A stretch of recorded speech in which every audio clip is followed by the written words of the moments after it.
அகிலத்தின் அன்பான சொந்தங்களுக்கு இனிய வணக்கம். மீண்டும் காலையினூடாக சாதித்திருக்கின்றோம். ஈரான் அமெரிக்கா இடையிலான முறுகல் உச்சமடைந்துள்ள சூழ்நிலையில் தற்போது அமெரிக்கா ஈரானுக்கு விடுத்த கோரிக்கையை ஈரான் மறுத்துவிட்டதாகவும் அமெரிக்க தாக்குதலை எதிர்கொள்ள தேவையான அனைத்து நடவடிக்கைகளையும் ஈரான் பூர்த்தி செய்திருப்பதாக ஈரானின் IRGC இராணுவம் தெரிவித்திருக்கின்றார்கள். அமெரிக்காவின் மிக முக்கியமான பகுதியில் ஸ்ட்ரேலியம் முக்கிய நிலையங்கள் மீது தாக்குதல் மேற்கொள்ளப்பட்டிருக்கின்றது. கலிபோர்னியாவில் மிகப்பெரிய தீ விபத்து சம்பவம், மாஸ்கோவுக்கு சென்ற சிரிய அதிபர், அமெரிக்காவுக்கு ஏற்பட்டுள்ள அதிருப்தி, இது சார்ந்து வெளியாக இருக்கக்கூடிய மிக முக்கியமான சம்பவங்களை இந்த காணொளியில் விரிவாக பார்க்கலாம்.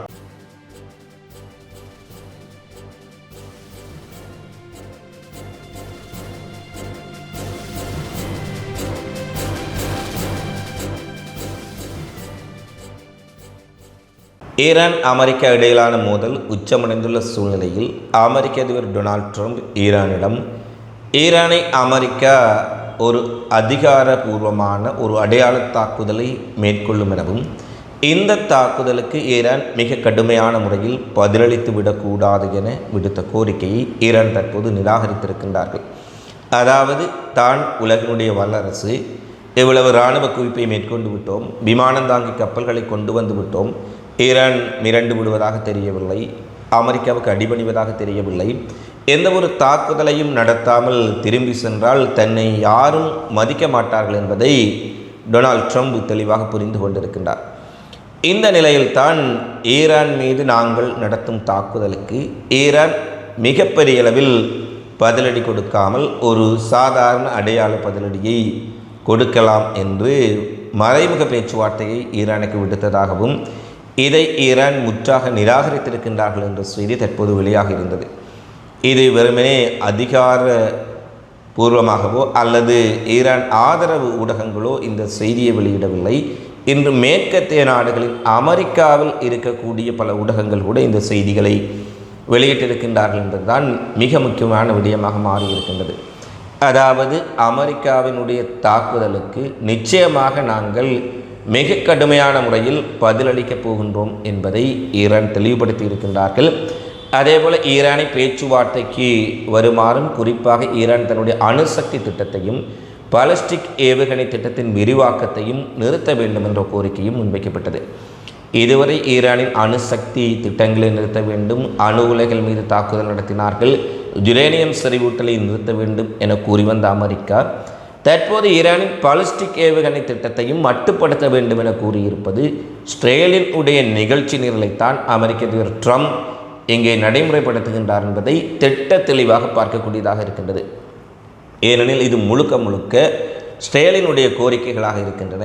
ஈரானின் பாலிஸ்டிக் ஏவுகணை திட்டங்களை நிறுத்த வேண்டும், ட்ரோன் தயாரிப்புகளை மட்டுப்படுத்த வேண்டும், நீண்ட தூர கெப்பசோனிக் ஏவுகணை தயாரிப்புகளை மட்டுப்படுத்த வேண்டும் என்பதெல்லாம் ஸ்ட்ரேலின் உடைய அடிப்படை கோரிக்கைகளாக இருந்தன. அது திடீரென அமெரிக்காவின் கோரிக்கையாக மாறியிருக்கின்றது.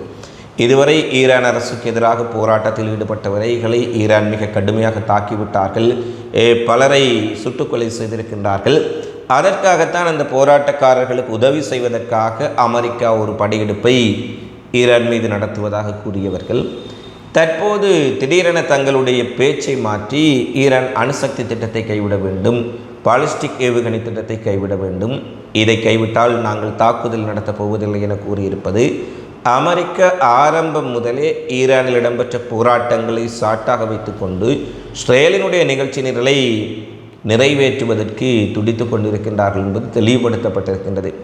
எனவே அவர்களுக்கு அப்போது போராட்டக்காரர்களுக்கு பாதுகாப்புக்காக தாக்குதல் என்றார்கள். தற்போது ஈரான் பதிலடிக்கு தயாராகியவுடன் அணுசக்தியை கைவிட வேண்டும், பாலிஸ்டிக் ஏவுகணை உற்பத்திகளை மட்டுப்படுத்த வேண்டும் என்ற கோரிக்கைகள் அமெரிக்காவின் உடைய நம்பகத்தன்மையை கேள்விக்குட்படுத்துவதுடன் அமெரிக்கா ஈரானை தாக்குவதன் நோக்கம் என்ன என்பதையும் தெளிவுபடுத்தி இருக்கின்றது. யுரேனியம் செறிவூட்டலையும் நிறுத்த முடியாது, பாலிஸ்டிக் ஏவுகணைகளையும் மட்டுப்படுத்த முடியாது என்பதை ஈரான் தெளிவுபடுத்தி இருக்கின்றார்கள். ஆனால் பரஸ்பர மரியாதையுடன் கூடிய பேச்சுவார்த்தைக்கு தயார். எங்களை மிரட்டி இராணுவத்தை குவித்து அடிபணியை செய்து பேச்சுவார்த்தை நடத்துவதென்றால் அதற்கு ஈரான் ஒருபோதும் தயாராக இல்லை. உங்களுடைய அச்சுறுத்தலை எதிர்கொள்வதற்கும் உங்கள் தாக்குதலை தடுத்து நிறுத்துவதற்கு நாம் தயாராக இருக்கின்றோம் என்பதை ஈரான் தெளிவுபடுத்திவிட்டார்கள். எனவே இதுவரை ஈரானின் அணு ஆயுதங்களை ஈரான் உருவாக்கிவிட்டால் என்ன செய்வது என்று பயந்திருந்தவர்கள் தற்போது ஈரானின் பாலிஸ்டிக் ஏவுகணைகளை கண்டு நடுங்கி போய் இருக்கின்றார்கள் என்பதுதான் மிகப்பெரிய வேடிக்கை. ஏனெனில் ஈரானின் பாலிஸ்டிக் ஏவுகணை திட்டத்தை மட்டுப்படுத்த வேண்டும். எப்படி மட்டுப்படுத்துவது? இவர்கள் ஆயிரக்கணக்கில் உற்பத்தி செய்வார்கள் அமெரிக்காவும் இஸ்ரேலும். ஈரான் தன்னுடைய ஏவுகணைகளை மிக குறைவாக உற்பத்தி செய்து இவர்கள் தாக்கும் பொழுது அப்படியே முழுமையாக அழிந்து போக வேண்டும் என நினைக்கின்றார்களா என்பதெல்லாம் ஒரு மிகப்பெரிய கேள்வி. இந்த நிலையில்தான் அமெரிக்காவினுடைய கோரிக்கைகளை ஈரான் நிராகரித்த பின்னர் அமெரிக்க தாக்குதலுக்கு ஒரு அடையாள பதிலடியை கொடுத்துவிட்டு அப்படியே விட்டுவிடலாம் என்ற மறைமுக ட்ரம்பினுடைய டீல்களும் பொய்த்து போன சூழ்நிலையில் ஈரானை எப்படியும் தாக்க வேண்டும் என்ற ஒரு நிலைக்கு அமெரிக்கா தள்ளப்பட்டிருக்கின்றது. ஏனெனில் எல்லா இடத்திலும் நாங்கள் ஈரானை தாக்கப் போகின்றோம், கப்பல்களை நிறுத்திவிட்டோம் என்று பிரச்சாரம் செய்திருப்பதால் இது அமெரிக்காவுக்கு ஒரு மிகப்பெரிய ஈகோ பிரச்சனையாக மாறியிருக்கின்றது ட்ரம்புக்கு.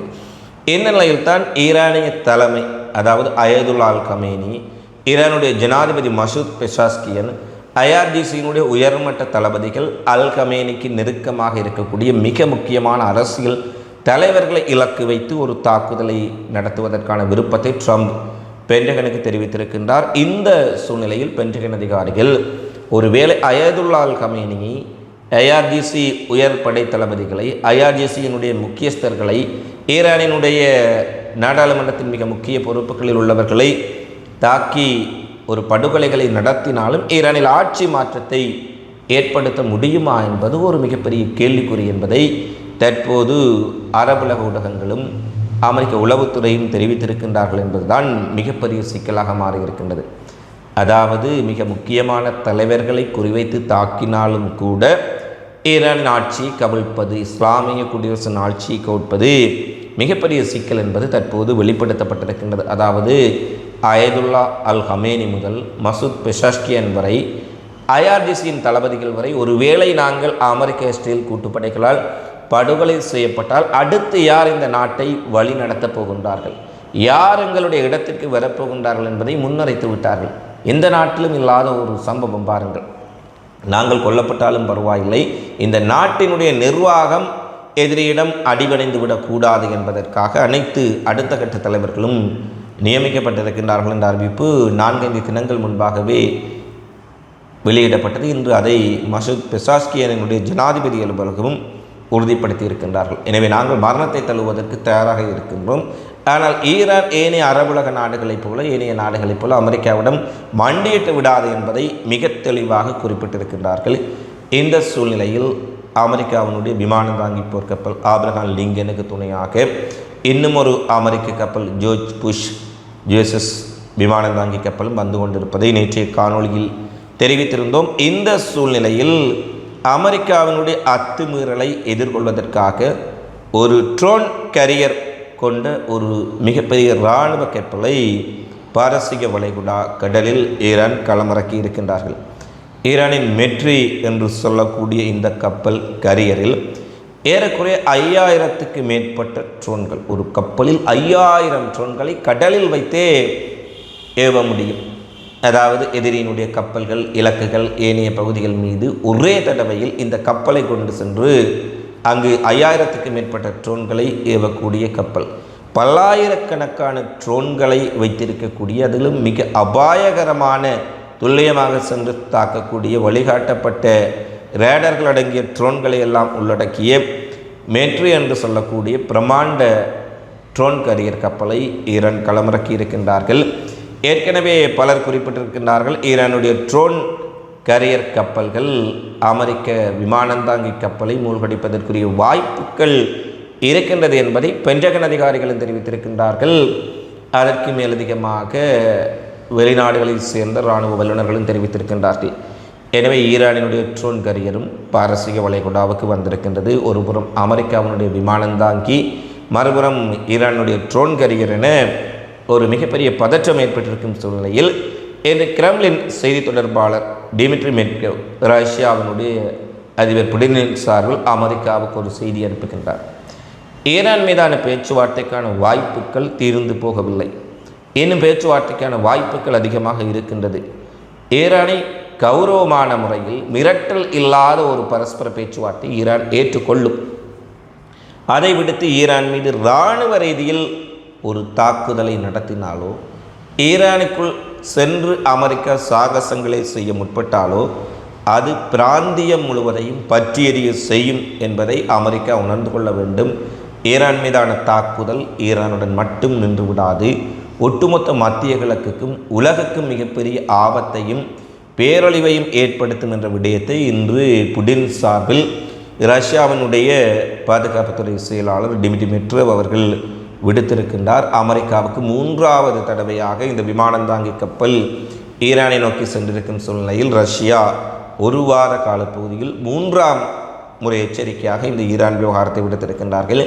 சீனாவின் நேற்றைய தினம் சீனாவினுடைய வெளியுறவுத்துறை வெளியிட்டுள்ள அறிக்கையில் அமெரிக்கா ஒரு தாக்குதலை நடத்தினால் அது ஒட்டுமொத்த தேசத்திற்கும் அழிவை ஏற்படுத்தும் என்ற ஒரு விடயத்தையும் தெளிவுபடுத்தி இருக்கின்றார்கள். இந்த நிலையில் இதை மீறி ஈரான் மீதான ஒரு தாக்குதல் நடைபெற்றால் ஈரான் எவ்வாறான பதிலடிகளை கொடுக்கப் போகின்றார்கள் என்பது மிகப்பெரிய கேள்விகளாக எழுந்திருக்கும் சூழ்நிலையில் தாக்குதல் நடைபெறுவதற்கும் ஒரு யுத்தம் மூழ்வதற்கு முன்பாகவே அமெரிக்காவினுடைய நடவடிக்கைகள் காரணமாக 3வது நாளாக இன்று எண்ணெயினுடைய விலைகள் உலக சந்தையில் உயர்ந்துள்ளன.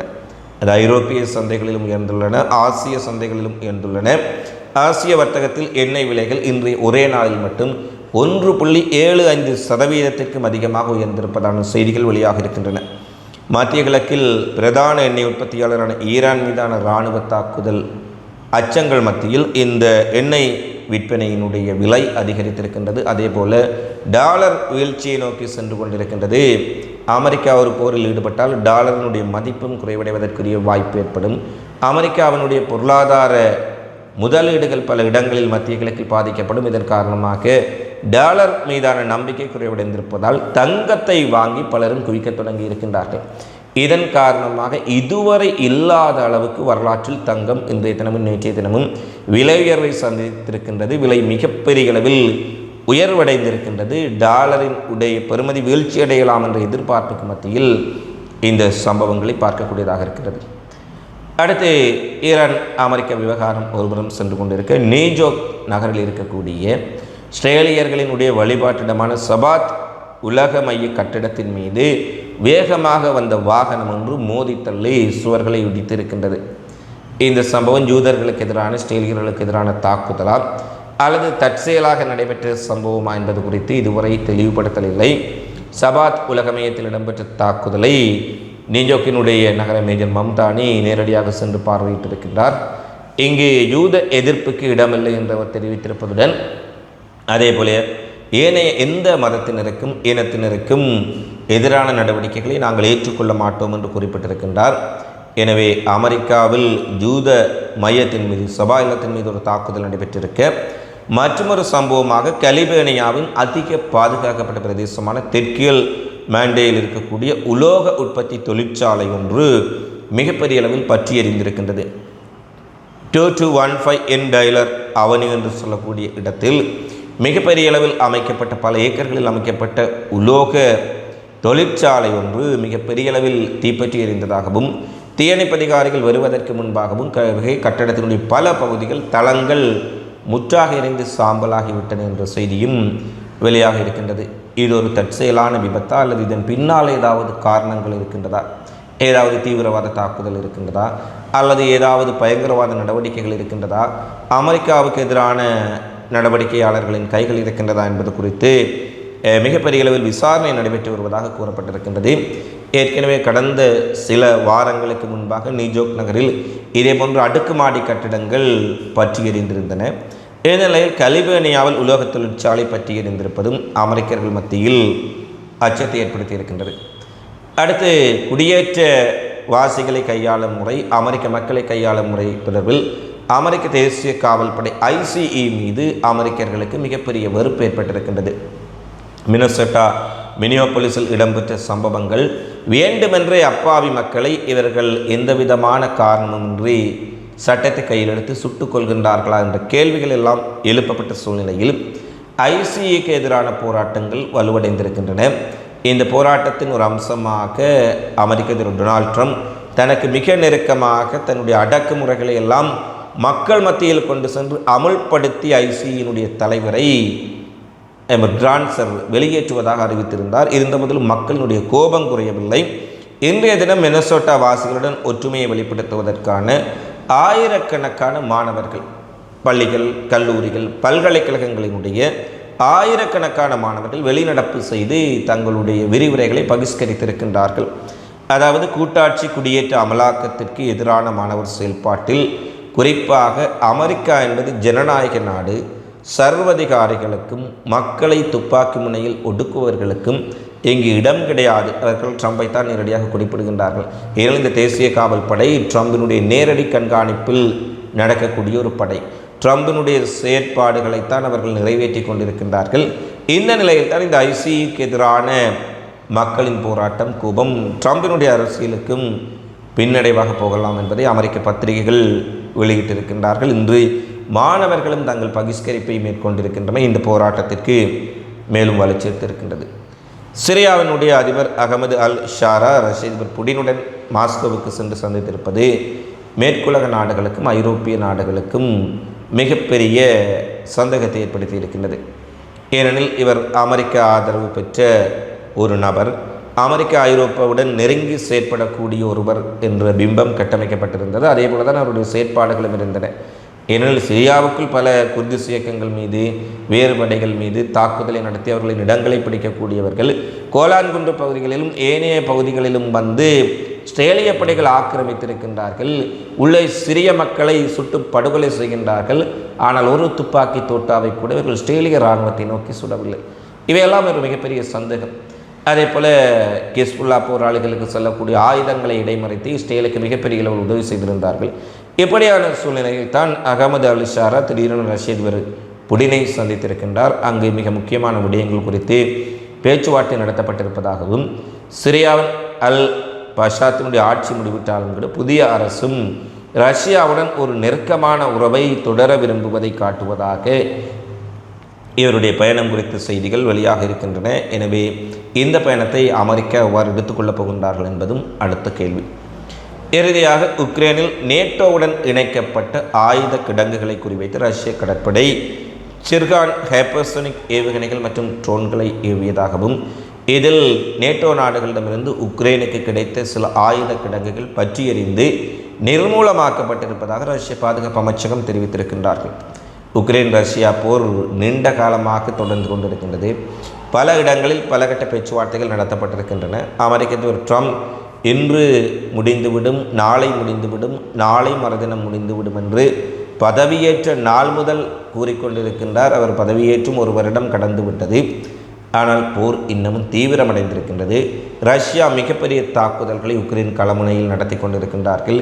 பல பிரதேசங்கள், கிராமங்கள் ரஷ்யாவின் வசமாக இருக்கின்றது.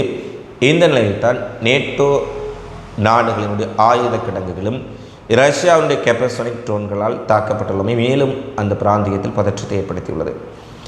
இவைதான் இன்றைய நாளில் வெளியான மிக முக்கியமான செய்திகளாக, நிகழ்வுகளாக பதிவாக இருக்கின்றன. தினந்தோறும் உலகெங்கில் நடைபெறும் செய்திகளை உடனுக்குடன் அறிந்து கொள்ள அகிலத்தோடு இணைந்திருங்கள். இந்த காணொளி பதிவு தொடர்பிலான உங்களது மதிப்புமிக்க கருத்துக்களை தவறாமல் கமெண்ட்ஸில் பதிவிடுங்கள். மீண்டும் அடுத்த காணொளியில் சந்திப்போம். நன்றி, வணக்கம்.